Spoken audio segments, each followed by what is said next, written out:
Big Boss Malayalam season 7 live അപ്ഡേറ്റിലേക്കാണ് പോകുന്നത്.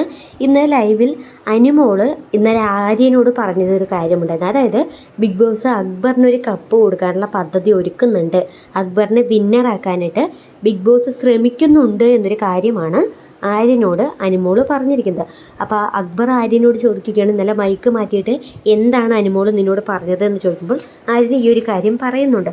അപ്പോൾ ആരാണ് എന്നെ വിന്നറാക്കാൻ നോക്കുന്നതെന്നാണ് അവൾ പറയുന്നതെന്ന് അക്ബർ ചോദിക്കും. ഇപ്പോൾ പ്രൊഡക്ഷൻ ടീമിലുള്ള ആരോ ആണ്, അവരുമായിട്ട് നിനക്ക് നല്ല ഹോൾഡ് ഉണ്ട്, ഇവരുമായിട്ട് നല്ല പിടിപാടുണ്ട്, ഇവിടെ ഒരുപാട് വർഷമായി നീ അവരുമായിട്ട് ബന്ധമുണ്ട്, അതുകൊണ്ട് തന്നെ നിന്നെ വിന്നറാക്കാൻ നോക്കുന്നു. അതുമാത്രമല്ല ഒരു കോമണർക്ക് കപ്പ് കൊടുക്കാനുള്ള ഒരു പദ്ധതിയും ബിഗ് ബോസിനുണ്ട് എന്നൊക്കെയാണ് അവൾ പറയുന്നത്. അവൾ പറഞ്ഞതൊന്നും ഞാൻ വിശ്വസിച്ചിട്ടില്ല, അവളുടെ ഒരു ചീപ്പ് ഗെയിമാണ് കളിക്കുന്നത്, അവൾ പറയുന്ന പൊട്ടത്തരങ്ങളൊന്നും തന്നെ നീ സീരിയസ് ആയി എടുക്കേണ്ട എന്നൊക്കെ പറയുന്നത്. അപ്പോൾ അക്ബർ ആര്യനോട് ചോദിക്കുന്നുണ്ട്, അവൾ എന്തുകൊണ്ടാണ് മൈക്ക് മാറ്റിയിട്ട് ഇത്തരത്തിലുള്ള കാര്യങ്ങൾ പറയുന്നത്, മൈക്ക് ഇട്ടുകൊണ്ട് അവൾക്ക് എന്തുകൊണ്ട് പറഞ്ഞുകൂടാ, അതവൾ പറയുന്നില്ലല്ലോ, അവൾ എന്തിനാണ് ഇങ്ങനെയൊക്കെ പറയുന്നത്, എന്ത് ചീപ്പ് ഗെയിമാടാ അവൾ കളിക്കുന്നത് എന്നൊക്കെ ചോദിക്കുന്നുണ്ട്.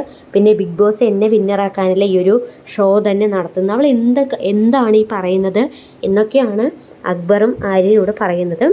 സത്യത്തിൽ ബിഗ് ബോസിന് അത്തരത്തിലൊരു ഫേവറിസം ഉണ്ടോ എന്ന് ചോദിച്ചാൽ എനിക്ക് തോന്നുന്നില്ല അത്തരത്തിലൊരു ഫേവറിസം ഉണ്ടാകുമെന്ന്. കാരണം എൻ്റെമോൾ ഷൈൻ എന്ന് പറയുന്ന ഇത്രയും വലിയൊരു കോർപ്പറേറ്റ് കമ്പനിയുമായി നടത്തുന്ന ഈ ഒരു ഷോയിൽ ഒരു കണ്ടസ്റ്റൻറ്റിനെ വിന്നറാക്കാൻ ശ്രമിക്കുന്നു എന്ന് പറയുന്ന ആ ഒരു കാര്യത്തോടെ എനിക്കൊരിക്കലും യോജിക്കാൻ സാധിക്കുകയില്ല. ഇത് ബിഗ് ബോസ് നടന്നുകൊണ്ടിരിക്കുന്ന സമയത്ത് പല സീസണുകളിലും ഓരോരുത്തർക്കും കപ്പ് കൊടുക്കും എന്ന് പുറത്ത് പരക്കിയ അഭിപ്രായങ്ങളും അല്ലെങ്കിൽ ഒരുപാട് പേരുടെ പ്രേക്ഷകരുടെ പരക്കെയുള്ള സംസാരവുമുണ്ട്. എന്നാൽ ആ വ്യക്തികൾക്കൊന്നും തന്നെ കപ്പ് കിട്ടുന്നുമില്ല, അതായത് അവരാരും തന്നെ വിന്നർ ആകുന്നുമില്ല എന്നതാണ് മറ്റൊരു ഫാക്ട്. എന്തായാലും പുറത്തുള്ള കാര്യങ്ങൾ അല്ലെങ്കിൽ പുറത്ത് നടക്കുന്ന ഈ കാര്യങ്ങളെല്ലാം തന്നെ